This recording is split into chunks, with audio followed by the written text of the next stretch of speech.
एका 18 वर्षीय तरुणाने राहत्या घरात गळफास घेऊन आपल्या आयुष्याची अखेर केल्याची धक्कादायक घटना समोर आली आहे। योगेश अशोक ख्यागे, वय 18, राहणार सुशील नगर, विजापूर रोड, सोलापूर असं जीव दिलेल्या या तरुणाचे नाव आहे।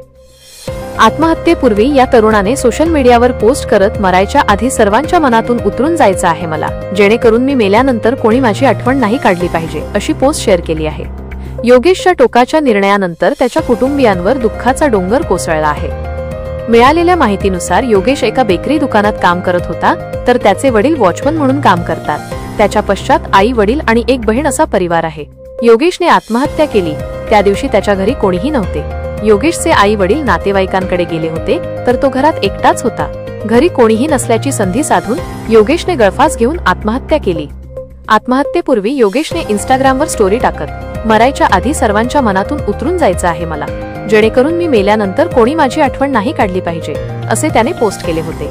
नातेवाईकांकडून परत आल्यानंतर योगेशच्या आई वडिलांना योगेशचा मृतदेह लटकलेल्या अवस्थेत सापडला। नातेवाईकांनी योगेशला बेशुद्ध अवस्थेत खाली उतरवले आणि तात्काळ सोलापूर येथील सिव्हिल हॉस्पिटलमध्ये दाखल केले, मात्र उपचारापूर्वीच डॉक्टरांनी त्याला मृत घोषित केले। या प्रकरणी पोलिसांना माहिती देण्यात आली असून पोलीस या घटनेचा सविस्तर तपास करत आहे। प्राथमिक अंदाजानुसार प्रेमभंगातून किंवा घरगुती वादातून योगेशने आत्महत्या केली असण्याचा अंदाज वर्तवण्यात आला आहे। घटनेची माहिती मिळताच नातेवाईक आणि मित्रांनी सिव्हिल हॉस्पिटलमध्ये मोठी गर्दी केली। या घटनेमुळे परिसरात खळबळ उडाली असून योगेशच्या जाण्याने कुटुंबावर दुःखाचा डोंगर कोसळला आहे।